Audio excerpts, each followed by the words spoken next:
Despite having 2 years and well over $30 million left on his contract, the small market Arizona Diamondbacks decided enough was enough and they DFA'd Madison Bumgarner. Is it a guy the Giants should take a look at for like the league minimum salary? I'm going to make a case as to why the answer is a resounding no. You are Locked On Giants, your daily San Francisco Giants podcast. Part of the Locked On Podcast Network, your team every day.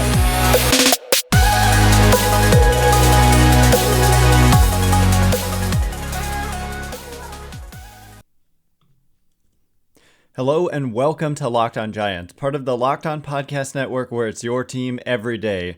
My name is Ben Kaspick, and on this show we provide daily episodes Monday through Friday talking about the San Francisco Giants in a way that's data-driven and rational, but also simple, passionate, and accessible to all.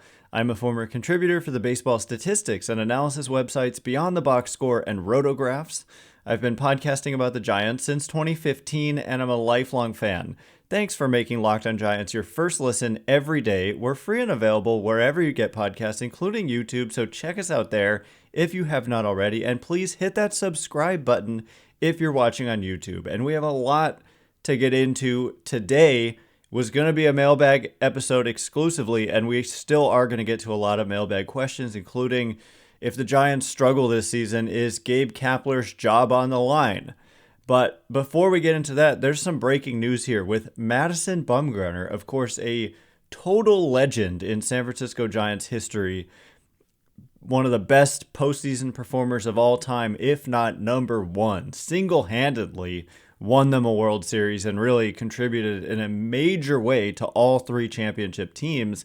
Of course, the Giants let him go, and he went to the D-backs, and there was a lot of anger about that, and how could they let this happen? And it was a 5-year, $85 million deal, which kind of sounded like it was not too absurd and too high, and yet on this show, we've been podcasting about the Giants since 2015, like I said, and I advised against the Giants giving that kind of deal to Madison Bumgarner, and it turns out I was right. This turned out to be a disastrous deal for Arizona, pretty much from start to finish. He just struggled all the way through.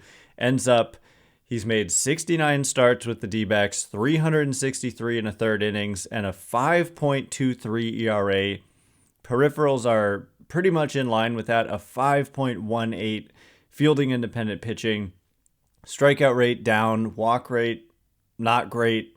Home runs have been a problem. 1.63 home runs per 9 innings in his time with Arizona. And this season, it got off to an even worse start through 4 starts, obviously small sample, but the strikeout rate down to just 11%. League average is over 20, like 22, 23. And he's at 11 right now, and over 2 home runs per 9 innings, an ERA of over 10. It was just the end of the line. And it's not like the stuff is good, but the results just aren't there. He has just seen declining velocity. He's throwing an average of 89.5 miles an hour on his fastball. And so I just want to set the record straight from my perspective. You can have a different perspective, but again, this is my show. And so I'm going to tell it like I see it. And feel free to disagree. That's fine. But he makes no sense for the San Francisco Giants. And I know there's just this commonly held kind of gut reaction that a lot of people have when a former legend of the Giants kind of breaks free, that a lot of fans seem to think the Giants should go after this guy. Whereas I have the totally opposite perspective in that going after Madison Bumgarner right now would just be a huge mistake for so many different reasons. First and foremost, you might not believe this, but the Giants are trying to win right now. They're not in a rebuild. They're in a retool. You know, they're what they're trying to do. Some people ask about what is the future of this team? What is the direction of this team? They're trying to put out the most competitive team they can while waiting on some young impact talent to show up at the major league level and push them over the top. Sound like a familiar script? Bumgarner himself was a big part of that wave of young homegrown talent who showed up and made a huge difference and turned kind of a franchise that was stuck in the middle and searching for an identity into a team that started to win some championships. And so it wasn't just Bumgarner. Of course, it was Kane and then Lincecum and then Posey and Sandoval and Bumgarner. So it was a lot of different guys, but that's kind of where the Giants are at now. And I think they've done a better job than the previous regime in terms of kind of those seasons in between. Like the post, even towards the end of the Barry Bonds era, it was like Bonds and that's it. Whereas right now, the Giants have a team that if all goes right, as we saw in 2021, like they put 107 win to get a team season together. And last year, with so much that went wrong, they still were just an 81 team. It's not like they were, 98 losses or something like that. And so, number one, the performance, I just would not expect the performance to be good. And I think people get a little carried away thinking, oh, the Giants have a good reputation for getting the most out of pitchers. And you're on the right track with that. They sure do have a reputation for that. But a large part of it is that they're targeting the right guys. They don't just pick up any old pitcher and make them good. It's that they pick up guys they think have the tools to be good if they can just make some adjustments. And at this stage of his career, Bumgarner does not look like that guy to me. And then the second reason is just let bygones be bygones. That era is over. Brandon Crawford is the last remaining piece of that era, and I think it is just time to rip off the Band-Aid and stop dreaming about the nostalgia of 2010, 12, and 14. We are literally almost a decade after the last World Series championship of those three, and so to just kind of try to grasp on to that era is a mistake for me. It is time to move forward. And so some people say, move him to the bullpen. Well, a guy who's throwing, I know sometimes velocity ticks up out of the bullpen, but he's throwing 89.5 miles an hour on average. Also, the Giants have a bullpen full of deserving guys. You want to tell me, oh, DFA Tyler Rogers to bring up Madison Bumgarner. Well, that's hypocritical because Taylor Rogers. I'm sorry. I'm gonna make that mistake a lot over the next 3 years. Taylor Rogers has struggled in like a 4-inning sample, although yesterday closed out the game and his last couple outings quietly have been good.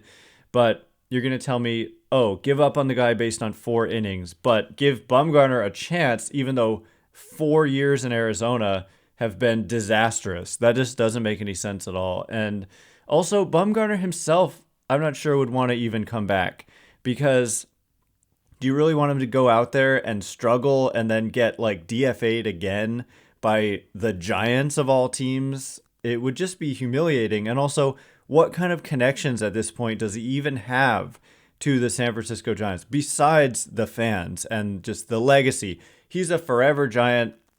I don't think he's a Hall of Fame player. That might be a hot take to some, but I don't think he meets the criteria of being a Hall of Fame player. The postseason resume makes it interesting, but just kind of the regular season track record is far from Hall of Fame standards. Not to say he was bad, although he has been for quite a few years recently, but he was always a really good pitcher who became untouchable in October.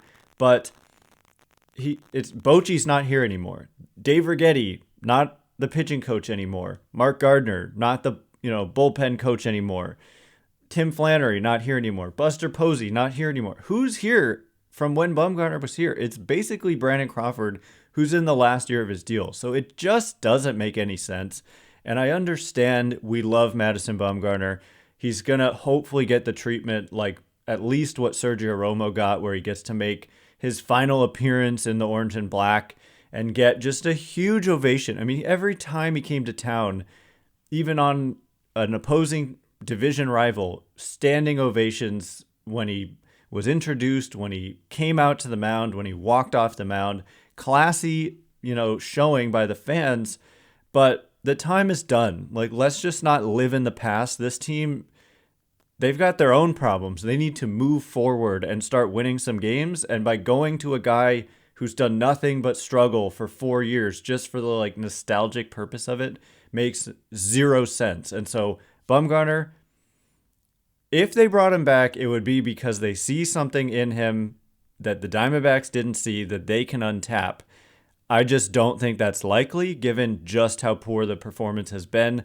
And again, a small market team being willing to eat nearly $37 million just to get rid of you says kind of all you need to know. So coming up in just a minute, we'll move past Madison Bumgarner and get to some mailbag questions. Like I said, the first question is just going to get right into it. We're going to ask about, is Gabe Kapler's job status uncertain next year if this year kind of continues to be what we saw in the first couple weeks of the 2023 season?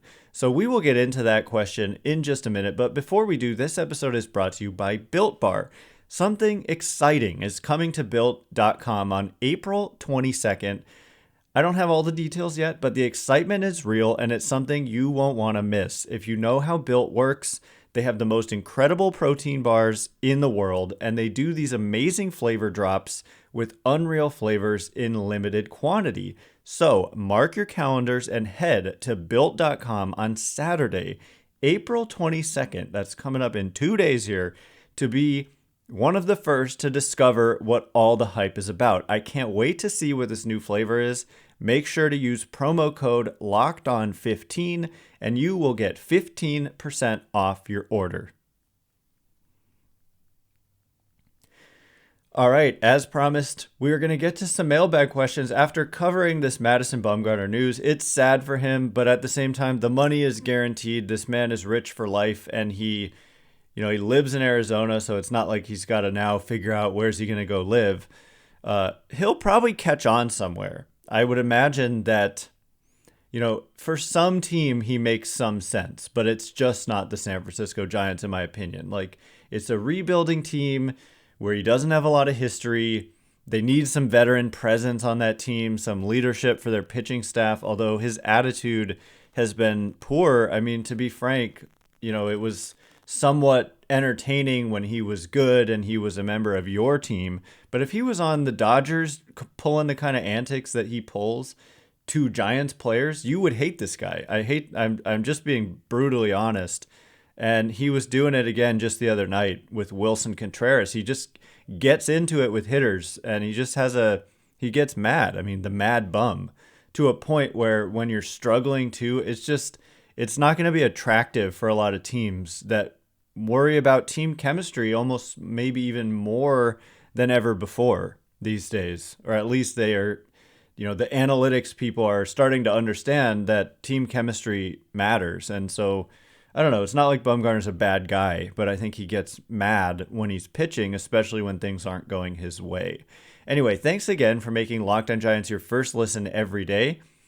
For your second listen, everydayers, tomorrow, check out the show when we're going to be talking about the Giants' upcoming matchup against the Mets. It is really important as they head home and start to face some good teams. The Giants play the Mets tonight at 6:45 Pacific, and they're going to be facing Kodai Senga, who they haven't seen before, coming over from Japan. He's got a special pitch called the Ghost Fork, has had some command issues, and it's going to be Sean Manaea on the mound. So the Giants need to start playing better because they're going to start playing some good teams. Catch every pitch of the Giants' hometown broadcast with SiriusXM on the SXM app. Search Giants. So yes, getting now into some mailbag questions. The first one coming from Avinash, who says, if the Giants underperform this year, is Gabe Kapler's job status uncertain next year? So to be clear, he is under contract for next year. And so if his job status were to be uncertain for 2024, it would be them like firing him prior to the end of his contract. And so like I could see a scenario where if they just have a miserable season, somebody's going to, the pressure ratchets up and somebody kind of has to become the scapegoat. And it often is the manager. That being said, I don't think that's the most likely outcome, even if they have a down year. The way I see it, if the Giants have a down year this year, they're probably, somebody asked me in a recent mailbag, how aggressive are the Giants going to be promoting younger players? And I think if the Giants were to have just kind of so many things go wrong and end up 15, 20 games under 500, they would be aggressive promoting some guys. And you might see not only Casey Schmidt and Kyle Harrison, but also perhaps aggressive promotions of guys like Patrick Bailey and Luis Matos and even Marco Luciano. And so if that were to happen, and then a couple of those guys at least were to just show promising signs and look like potentially good major leaguers, that would shift the perception a lot and get people excited about 2024, even if 2023 ended up being a bad year. But I guess there's a scenario where they're, like I said, 15, 20 games under 500, and those guys come up and they all struggle. And if that happens, then you start to think somebody has to take the fall at some point, because last year was so disappointing. And, Farhan Zaidi keeps saying, we expect to be a playoff team every year. I wouldn't say that that was a reasonable expectation in 2019 or probably 2020, but starting in 2021, when of course they did make the playoffs, they had the best record in the major leagues, and certainly last year and now this year, they're clear about it. They expect to make the playoffs every year, and right now they're 6-11. So 6-11 doesn't doom you, but it does put you in a little bit of a hole. And so long season to go, but like you said, if they underperform this year, is his job status uncertain? I think that's fair. There's certainly, certainty is a strong word. He's under contract, but somebody might have to be a scapegoat if they have a poor season. The next question comes from the White Cran, who says, if the Blake Sabol experiment doesn't work out, are they allowed to trade him to try to get something in return, or do they have to cut him? Makes sense to try and get something rather than hand him over. And the answer to this is yes, they are allowed to trade him, but his Rule 5 status would continue to apply. And so, whoever took him on would be in the same position the Giants are in now, which is that he would have to be in the major leagues. And if they wanted to get him off the major league roster, they cannot option him. They would have to. You could also place them on waivers. I think that's actually the first step in the process. And if a team claims them, that team gets them and inherits that same Rule 5 status. But if they clear waivers, they then have to be offered back to the original team, which is the Pirates. And I just wanted to use also this question to say there's two other possibilities. Number one, you're also allowed to trade with the Pirates themselves for the right to just keep Blake Sabol in your organization and essentially shed the Rule 5 status. So if they really like Sabol enough and their catching depth is what it is right now, which is suddenly thin without Roberto Perez and without Austin Wynns, who goes to the Dodgers, and Perez out for the season, suddenly it's Bart, who's had his struggles. Last year got sent down in the middle of the year. Sabol, who's really unproven as a major league catcher.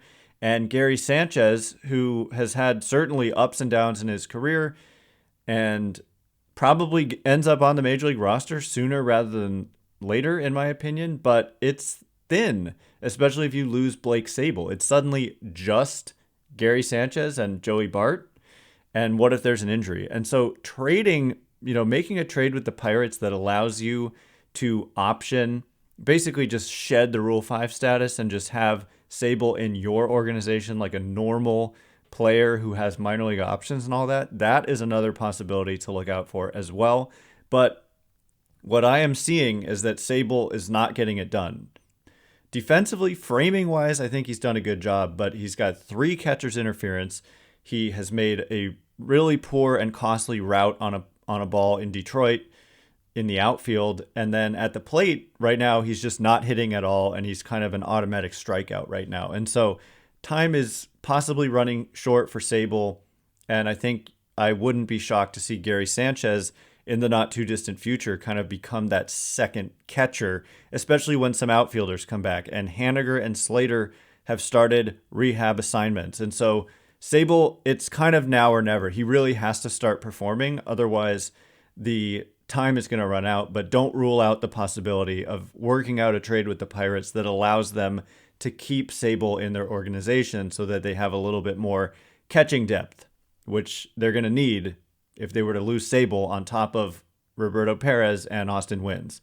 So anyway, the next question is more about the catcher position and also Marco Luciano and Patrick Bailey, who's had a really hot start to the season in Double-A. And so the catcher position is just always a work in progress, and we're going to get into the latest and where people stand in just a minute. But before we do, this episode is brought to you by eBay Motors. For a championship team, it's all about making sure every player is a perfect fit. It's the same when it comes to your vehicle. Every part needs to fit just right. So the next time you need parts and accessories, head to eBay Motors. With eBay Guaranteed Fit, you can be sure every part you need fits right the first time around. Just add your ride to My Garage and look for the green check to know the part will fit or your money back. Because just like in sports, confidence is the name of the game when you shop at eBay Motors. I have done it myself. The parts have fit and they've been exactly what I was looking for. Promise you that. And with over 122 million parts to choose from, again, you can find anything you need. You'll be back in the game in no time. After all, it's easy to bring home a win when the right parts are guaranteed. Get the right parts, the right fit, and the right prices on ebaymotors.com. Let's ride. Eligible items only. Exclusions apply. All right, as promised, more questions and answers. There's also a lot of baseball activity to talk about today. I mean, the A's looks like they are finally nearing a resolution, and then they're going to be leaving the Bay Area and going to Las Vegas. I haven't totally fully comprehended exactly what's going on, but that's reading the tea leaves a little bit. It looks like that's going to happen, that the A's are going to leave the Bay Area. And so that is a huge story. And one for Jason of Locked On A's to cover more than me, but it affects the whole Bay Area. And so I apologize to any of those who like the A's and want them in Oakland. But man, I mean, that whole situation has been a mess for decades. And so to see some resolution one way or the other for me would be just kind of a good thing. Thanks again for making Locked On Giants your first listen today. The Giants play the Mets tonight at 6:45 Pacific. Catch every pitch of the Giants' hometown broadcast with SiriusXM on the SXM app. Search Giants. And yeah, coming up on today's show, we'll be breaking down, can the Giants beat a good team in the Mets? They struggled so much against these mediocre at best teams with the Tigers and the Marlins. But that's baseball. Sometimes you struggle against bad teams and you win against good teams. Giants are due for some positive performance. And they were able to break through. If you want an analysis of yesterday's kind of breakthrough game for the Giants, check out yesterday's podcast. But, I've mentioned this a bunch, but the Giants' run differential suggests that they should have a much better record than their actual record. And the Marlins, meanwhile, by the way, I mean, they've got a run differential. They've been outscored by 26 runs on the season. The Giants have been outscored by 6. And yet the Giants are 6-11 and the Marlins are 10-9. That doesn't add up. And so the Giants, they're just due for some positivity and some wins. Let's see where the Mets are. The Mets are 12-7. Their run differential is plus 11, which has an expected record of 11-8. And so, hey, maybe due for, a 1-run loss or something like that. And so we'll see if Sean Manaea against Ghost Fork Kodai Senga can get it done tonight. Hopefully they can. But getting into some more mailbag questions, KM McConnell says, is there any correlation between the performance of Patrick Bailey and Joey Bart's future with the team? Meaning, does one affect the other? Can David Villar and Casey Schmidt coexist on the left side of the infield, or does Villar need to move when Schmidt is ready? So these are obviously two separate questions, but I just want to mention, just kind of check in on Patrick Bailey and Joey Bart, both of whom having very interesting starts to the 2023 season. And for the same reason, they're both doing well. Patrick Bailey, who I don't want to call it an aggressive promotion to Double-A, but he's had a up and down start to his Giants career in the minors. He was their first round draft pick in 2020. A lot of people criticized the pick. it didn't start out so well in his performance in the minors. This is also the same year they used the signing of Bailey, the drafting of Bailey and then an under-slot deal, and spent that extra money to get Kyle Harrison. And they also got Casey Schmidt in this draft. So when all is said and done, this could end up looking like a really good draft for the San Francisco Giants. It remains to be seen. But Bailey, again, up and down performance, struggled in high A in 2021, got demoted to low A where he tore it up, and then went back to high A last year where he did pretty well and won the minor league Gold Glove at the catcher position, and now promoted to double A to start this season where he's tearing it up. He's hitting .395. He's got a .452 on base and a .526 slugging. He just had a huge day yesterday. It's a 177 weighted runs created plus, meaning about 77% above average offense from a guy who won a Gold Glove at the catcher position.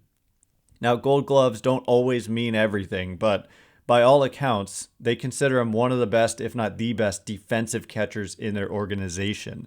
And so if this guy can be that, and by the way, he's a switch hitter, and so, if Blake Sabol doesn't work out, as that you like to have a lefty to pair with a Joey Bart or a Gary Sanchez, but, the answer could be Patrick Bailey. And so right now, I think Bart is the safest of, Bart, Sabol, and Gary Sanchez because of losing Austin Wynns and losing Roberto Perez. And this is just an example of how things change throughout the course of the season. I wouldn't have said that a couple weeks ago, but now that you've lost Perez and you've lost Austin Wynns, Joey Bart is performing well.